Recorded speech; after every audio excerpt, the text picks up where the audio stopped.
Hello, good people of YouTube. Sealord here.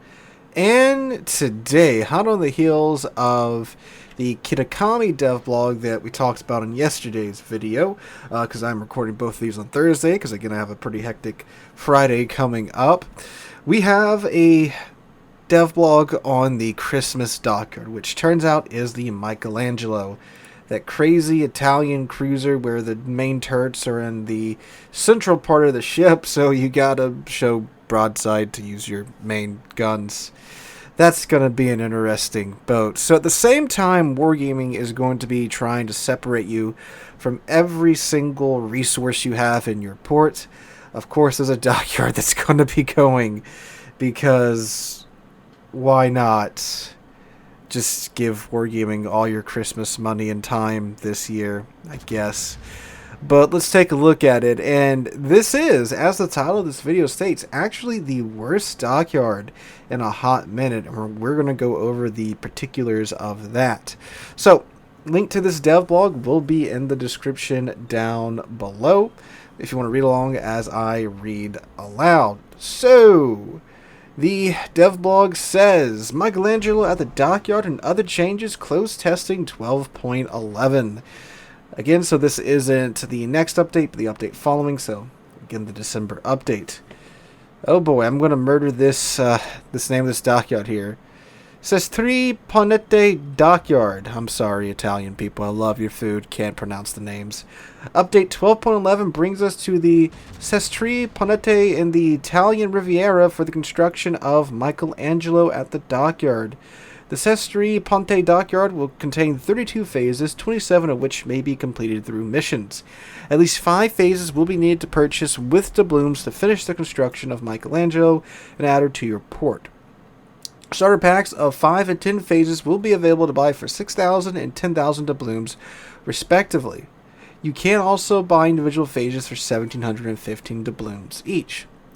Once constructed, Michelangelo will boast twin 4-barreled turrets that let loose 320mm armor-piercing or semi-armor-piercing shells, so she has AP and SAP. She will also be heavily armored and be brimming with SAP secondaries. Glorious. Builders will also be able to comfortably sail the ship into battle under the cover of an exhaust smoke generator, while her hydroacoustic surge keeps watch for her enemy activity. That really is a great combo. She even has fast torpedoes for delivering that knockout blow in close quarters. Dockyard missions may be completed through updates 12.11, 13.0, and the first 2 weeks of 13.1. The Dockyard itself will remain in port until the end of update 13.1, so you've got 10 weeks to do it, and then you've got 12 weeks on top of that for the first 2 weeks of 13.1, and then you've got the rest of 13.1 to decide if you want to pay to finish the dockyard. So again, if you're going from the point of view of grinding it out, it is more than enough time to get it done. So there is that. So, Sealord, how is this the worst dockyard in a hot minute, or probably since the Puerto Rico event? Well, my friends, resident TSOF member Zernios has constructed a handy-dandy spreadsheet for us. I know this game's all about spreadsheets. So, a big part of the dockyard value is not necessarily the ship that you get at the end of it. That is, a decent chunk of it. But during the dockyard, you can, of course, receive various rewards.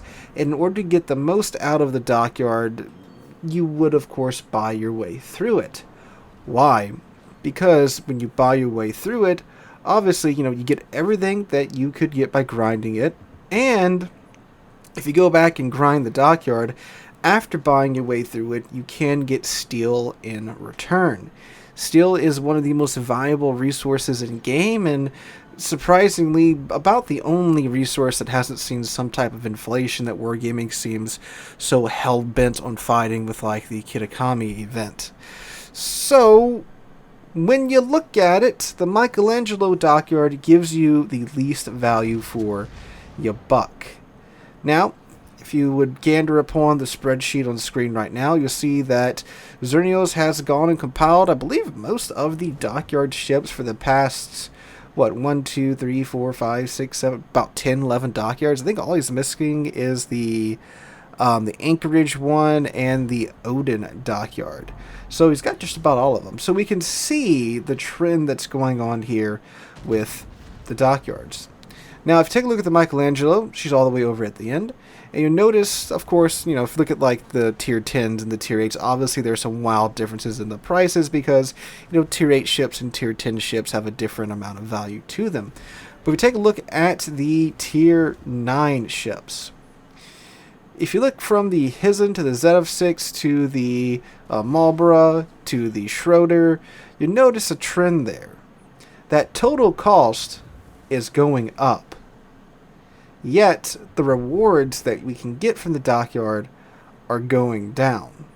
Now, again, if you want to just grind your way through the Dockyard, not a huge deal. But if you're one to actually spend money in the Dockyard, because obviously you want that steel can only be acquired through playing clan battles or through playing ranked, and if you don't have time for either of that, the Dockyard is a decent place to get some steel for you. But anyway, again, the price is going up. Look at the Michelangelo. Her total cost without any type of discount is 56,000 dubs. Dyson, a battleship, was only 51,000 dubs. The Schroeder, this is really weird for me here, but I guess since the Dyson was an older Dockyard ship, there's that. The Schroeder is 52,500 dubs. So, and then you take a look at the Marlborough, get a tier 9 battleship, 48,000 dubs.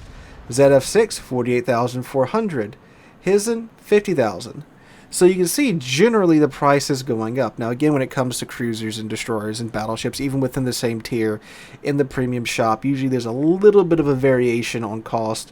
They charge more for bigger ships because pixel boats, yeah. But anyway, you can see that the cost is going up.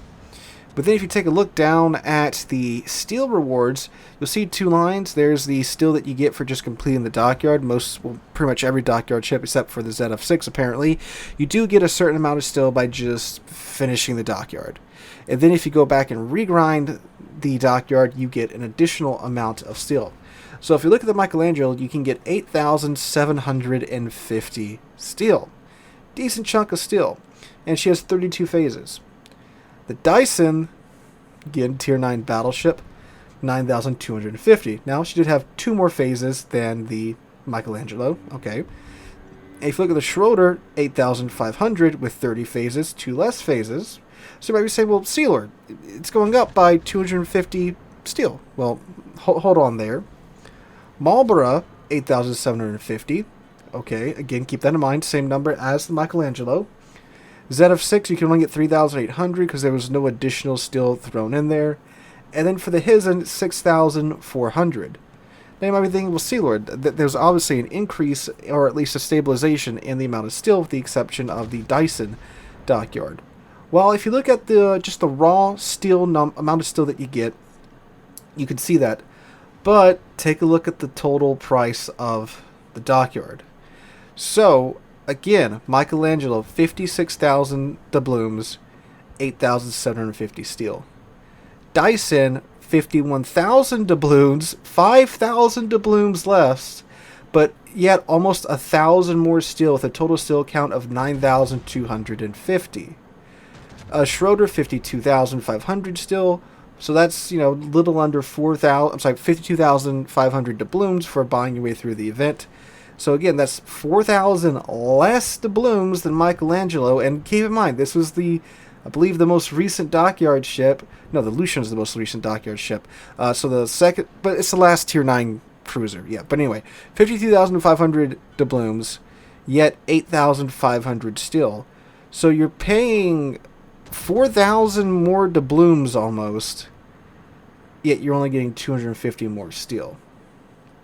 And then the Marlborough, 8,750 steel for a grand total of 48,000 doubloons. And then again the Hizen, 50,700 doubloons for 6,400 steel. older Dockyards, so I guess they weren't giving out as much steel back in the day. So you can see they upped the steel definitely from the Hizzen and the ZF6, but now they're kind of backtracking on it, but at the same time they are still jacking up the cost overall of the Dockyard. And keep in mind too, most of these Dockyard ships in this spreadsheet had a mid-grind ship. So halfway through the Dockyard, you would get some like tier 6 or tier 5 or tier 7 premium ship as a reward for just grinding through the Dockyard, something most players could do. So obviously if you're paying your way through it, that's a pretty nice, add into your total value as well. Michelangelo doesn't have that. So there's no mid-tier reward. They're charging more for the Michelangelo Dockyard, and we're not getting the same value out of it in terms of the steel rewards, and even the bonuses for the acceleration packages are less this time. So yeah, this is quite literally, just on paper right now, the worst Dockyard we've had in a hot minute. Now, the Michelangelo might wind up being this terrifying ship. I haven't played it, so I can't speak to that. But in terms of value, it's not really there this time. So what I would recommend, if you do want the Michelangelo, I just grind it, rather than throwing my wallet at it. Now, I recommend that with most Dockyard ships, with the caveat of unless you want some steel. And I mean, if you still want steel, yeah, you can still get it from this. But they're starting to crank back the value of these Dockyard events. Again, I'm wondering if it's having to do with their trying to fight resource inflation and realizing that, hey, we're giving out too much steel in these Dockyards. People, turns out they will throw $300 at the screen to get the steel from the Dockyard events, which, yeah, I guess there's probably one part of Wargaming that really wants these events to keep going on so they can get the income from the Dockyard. And there's this other part of Wargaming that probably wants these Dockyard events to kind of, back off with the amount of steel that they're giving out. At least it seems to be like that. Again, jacking up the prices and not, jacking up the steel rewards as you should if you're going to increase prices like this. And again, still not give a mid-grind reward ship. So yeah, again, this is one that if you want it, I would definitely recommend grinding it. When the update does go live, I will get the Michelangelo, and we will review her on the channel here, as is usual, on top of getting the Kitakami to review as well. So, yeah, Merry Christmas to the channel. All my resources and all the ad revenue gone in a single update. Oh, man. It's going to be a month, fellas. But anyway, guys, let me know what you guys think about this in the comments down below. If you did enjoy the video, make sure to drop a like, leave a comment, subscribe to the channel. We're on our way to 75,000 subscribers, and I cannot thank you guys enough for that. Hope you guys have a wonderful weekend. Hope to catch you guys in the next one.